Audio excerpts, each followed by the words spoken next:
하나님의 말씀은 맛있습니다. 하나님의 말씀은 즐겁습니다. 하나님의 말씀은 생명과 행복을 줍니다. 500독 성경 통독 훈련 원장입니다.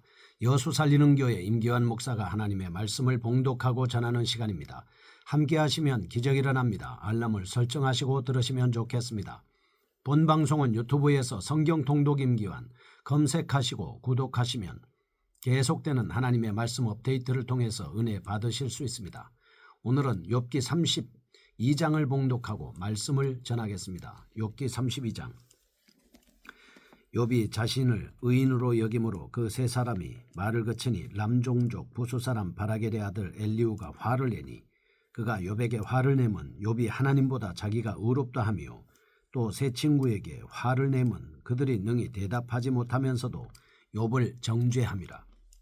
엘리후는 그들의 나이가 자기보다 여러 해 위므로 욥에게 말하기를 참고 있다가 세 사람의 입에 대답이 없음을 보고 화를 내니라. 부수 사람 바라겔의 아들 엘리후가 대답하여 이르되 나는 연소하고 당신들은 연로함으로 뒷전에서 나의 의견을 감히 내놓지 못하였노라. 내가 말하기를 나이가 많은 자가 말할 것이요 연륜이 많은 자가 지혜를 가르칠 것이라 하였노라. 그러나 사람의 속에는 영이 있고 전능자의 숨결이 사람에게 깨달음을 주시나니 어른이라고 지혜롭거나 노인이라고 정의를 깨닫는 것이 아니니라. 그러므로 내가 말하노니 내 말을 들으라. 나도 내 의견을 말하리라. 보라, 나는 당신들의 말을 기다렸노라. 당신들의 슬기와 당신들의 말에 귀 기울이고 있었노라. 내가 자세히 들은즉 당신들 가운데 욥을 꺾어 그의 말에 대답하는 자가 없도다. 당신들이 말하기를 우리가 진상을 파악했으나 그를 추궁할 자는 하나님이시오 사람이 아니라 하지 말지니라. 그가 내게 자기 이론을 제기하지 아니하였으니 나도 당신들의 이론으로 그에게 대답하지 아니하리라. 그들이 놀라서 다시 대답하지 못하니 할 말이 없음이었더라. 당신들이 말없이 가만히 서서 다시 대답하지 아니한즉 내가 어찌 더 기다리랴. 나는 내 본분대로 대답하고 나도 내 의견을 보이리라. 내 속에는 말이 가득하니 내 영이 나를 압박함이니라. 보라, 내 배는 봉한 포도주통 같고 터지게 된 새 가죽부대 같구나. 내가 말을 하여야 시원할 것이라. 내 입을 열어 대답하리라. 나는 결코 사람의 낯을 보지 아니하며 사람에게 영광을 돌리지 아니하리니 이는 아첨할 줄을 알지 못함이라. 만일 그리하면 나를 지으시니가 속히 나를 데려가시리로다. 아멘. 욥기 32장입니다. 엘리후가 등장하고 있습니다. 32장을 통해 형식상으로는 본서 전체의 극적인 절정을 이룸과 동시에 내용상으로는 현재까지의 욥의 고난에 대한 원인을 인과응보의 논리에서 고난을 통한 연단이라는 새로운 주제로 전환시키게 되는 것이다 볼 수 있습니다. 32장에서 37장은 엘리후의 변론입니다. 1절에서 5절 엘리후가 변론하게 된 원인과 자신을 소개하는 전반부입니다. 6절에서 14절 변론의 당위성을 언급하는 중반부에 해당됩니다. 15절에서 22절 변론에 대한 엘리후의 심경을 토로하고 있는 후반부로 나누어 볼 수 있습니다. 엘리후는 1절에서 14절까지의 말씀에서 구체적으로 욥의 세 친구들에게, 15절에서 22절은 일반적인 사람들에게 말씀하고 있습니다. 첫째, 이 말씀을 통해서 핵심적인 내용과 의미상의 특징을 알아보도록 하겠습니다. 1절에서 5절 엘리후의 소개입니다. 엘리후는 람종족 부수사람 바라겔의 아들로 소개되고 있습니다. 엘리후란 이름의 뜻은 그가 나의 하나님이다 라는 뜻입니다. 그에 붙인 바라겔의 이름은 오 하나님 복주소서라고 하는 이름의 뜻을 가지고 있습니다. 이름을 통해서 볼 때 엘리후 가문의 확고한 여호와 신앙이 투철한 가정이었습니다. 대체로 믿음의 가정의 사람들은 이름을 지을 때 하나님과 관련된 믿음의 이름을 짓기 마련이기 때문입니다. 엘리후는 훌륭한 신앙가정 출신입니다. 인륜과 사회적인 윤리에도 예의 바른 모습을 보여주고 있습니다. 그는 어느 정도는 하나님의 뜻에 따라 등장한 인물임을 암시적으로 시사해 주고 있습니다. 둘째 6절에서 14절입니다. 변론의 당위성에 대한 말씀입니다. 엘리후는 발언의 동기를 세 친구들의 12절의 무능한 변론과 욥이 자신의 의를 주장하고 있기 때문이다. 이렇게 말씀을 하고 있습니다. 12절 내가 자세히 들은즉 당신들 가운데 욥을 꺾어 그의 말에 대답하는 자가 하나도 없도다. 이렇게 말씀을 하고 있습니다. 엘리후의 변론은 당위성을 가짐과 동시에 자신의 변론의 근거를 하나님께 둠으로써 정당성을 갖게 되었다 볼 수 있습니다. 셋째 15절에서 22절입니다. 변론에 임하는 엘리후의 심경을 토로하고 있습니다. 엘리후는 자신의 변론이 갖는 당위성을 주장하면서 한 걸음 더 나아가 자신에게 지혜를 주는 심령이 더 이상 침묵만 하고 있을 수 없도록 강하게 변론하고 있음을 밝히고 있습니다. 이런 사실을 통해서 우리는 모든 상황에 대해 인간이 경험과 지식을 의존하기보다는 인간의 부족함과 나약함을 고백해야 합니다. 하나님의 섭리를 순종하는 것이 만물에 마땅한 도림과 자기의 학식과 경험보다는 하나님의 말씀에 따라 이웃을 권면할 때 비로소 진정한 위로와 사랑이 전해지게 된다라고 하는 것을 배우게 되는 것입니다. 1절에서 5절에 나타나는 엘리후의 소개를 보겠습니다. 2절입니다. 람종족 부수 사람 바라겔의 아들 엘리후가 화를 내니 그가 욥에게 화를 내면 욥이 하나님보다 자기가 의롭다 함이요라고 말씀을 하고 있습니다.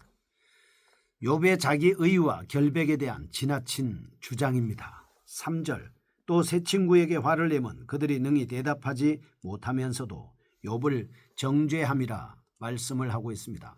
자신들의 논리로만 욥을 정죄하려 했던 세 친구들의 무지 때문에 엘리후가 등장하게 되었다라고 하는 것을 밝히고 있습니다.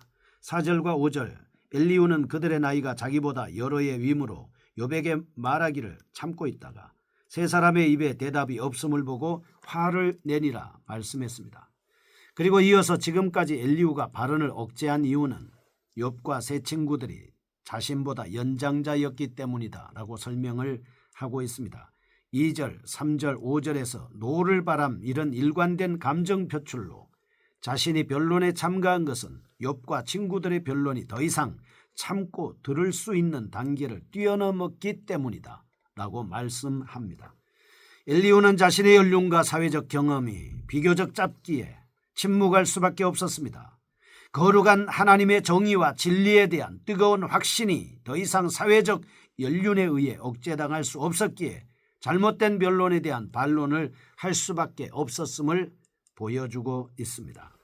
교훈입니다. 첫째, 하나님의 진리에 대해 열렬히 사모하는 마음과 그에 대한 깨달음은 모든 판단과 행위의 확실한 근거가 된다는 것입니다. 둘째, 성도들은 자신의 경험, 자신의 지식 또는 사회적 윤리 규범보다는 하나님의 진리를 최고 기준으로 삼아야 된다라고 하는 것이죠. 하나님의 말씀이 우리 생활의 잣대이고 하나님의 말씀이 우리 인생의 기준입니다. 그래서 모든 기준과 잣대는 하나님의 말씀을 통해서 이루어지고 결정되어져야 된다 하는 것이죠. 자신의 경험이나 자신의 가치관이 우선시 되어서는 안 된다 하는 것입니다.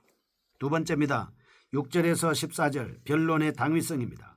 엘리후는 욥의 세 친구들에게 자신의 변론 참가의 당위성을 설명하고 있습니다.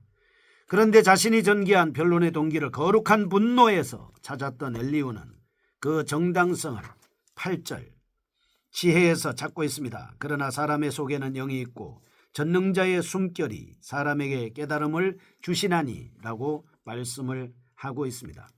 참지혜는 사람의 연륜과 경험에 있는 것이 아닙니다. 전능하신 하나님의 기운이 가져다 준다라고 하는 것을 알 수 있죠. 지금으로 말하면 성령께서 지혜의 은사를 주시고 있는 겁니다. 참 지혜는 오직 하나님께 속한 것입니다. 하나님께서 사람에게 주실 때에야 비로소 피조물인 인간이 지혜를 소유할 수 있다는 엘리후의 입장은 성경에 나타난 지혜 문학이 갖는 기본적 견해로 창조시 사람은 하나님께로부터 코의 생기를 받음으로 비로소 생명이 된 것과 같은 맥락에 있다라고 하는 것을 알 수 있습니다. 하나님이 지혜를 주지 않으면 절대 우리는 지혜를 받을 수 없다라고 하는 것을 알려주는 것입니다. 11절에서 14절 엘리후는 자신의 변론에 대한 정당성을 드러내는 데 머물지 않았습니다.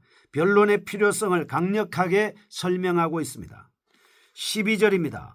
내가 자세히 들은즉 당신들 가운데 욥을 꺾어 그의 말에 대답하는 자가 없도다 라고 말씀을 합니다. 욥을 정죄하기만 했지 욥을 설득하거나 이해시키지 못하였다 라고 주장하고 있는 겁니다.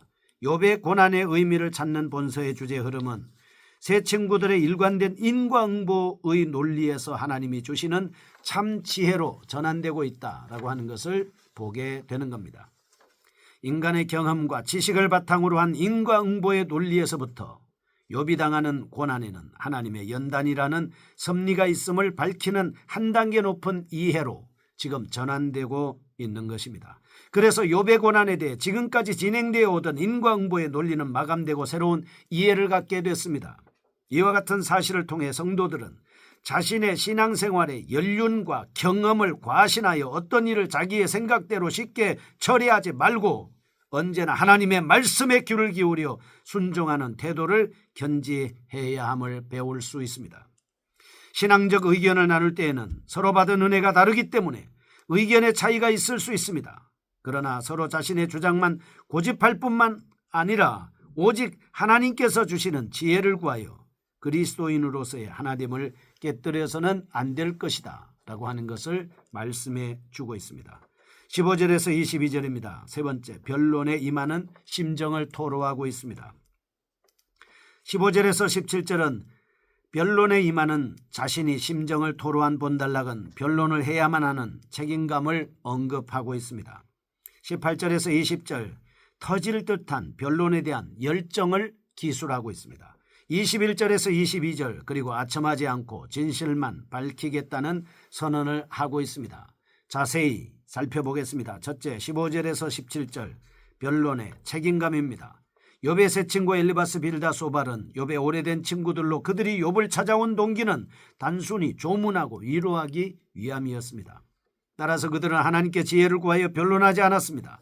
자신의 경험과 연륜을 따라 변론하였습니다. 8절에서 엘리후는 지혜가 하나님으로부터 온 것임을 과감하게 선언하고 있습니다. 그러나 사람의 속에는 영이 있고 전능자의 숨결이 사람에게 깨달음을 주시나니 말씀하고 있습니다. 둘째, 18절에서 20절 변론에 대한 열정입니다.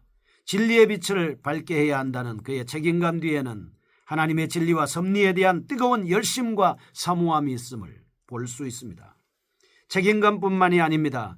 더 이상 참을 수 없을 정도로 잘못된 세 친구들의 변론과 욥의 자기의 의 주장 때문에 엘리후의 심정은 극에 이르렀다 볼 수 있습니다. 셋째, 21절과 22절 엘리후는 아첨하지 않겠다 선언합니다. 변론에 대한 책임감과 아울러 자신의 뜨거운 열정을 밝힌 엘리후는 사람의 귀에 좋은 대로 말하지 않겠다라고 선언하고 있습니다. 욥은 그의 항변을 신성모독에 가까운 것으로 알고 그리고 세 친구들의 변론은 매우 인위적이며 허구적인 것으로 간구하며 그들의 말에서 진리의 부재를 뼈저리게 느꼈던 것입니다. 이러한 사실을 통해서 우리는 다시 한번 귀하신 하나님의 진리의 말씀을 깨달을 수가 있습니다. 21절과 22절 보겠습니다. 나는 결코 사람의 낯을 보지 아니하며 사람에게 영광을 돌리지 아니하리니 이는 아첨할 줄을 알지 못함이라. 만일 그리하면 나를 지으신 이가 속히 나를 데려가시리로다. 교훈입니다. 하나님보다는 사람을 더 중시합니다. 진실과 정의를 왜곡시키는 아첨은 일종 우상숭배와도 같다는 사실입니다. 그러므로 아첨하는 자들은 결국 패망할 것이라는 진리가 성경에 기록되어 있습니다. 성도들은 늘 사람보다 하나님을 우선순위에 두고 모든 은행에 주의를 기울여야 합니다. 사람을 기쁘게 하는 것이 아닙니다. 우리는 하나님을 기쁘게 해야 됩니다. 베드로와 요한, 바울처럼 하나님을 기쁘게 하는 하나님의 사람이 될 수 있는 우리가 되시기를 축복합니다.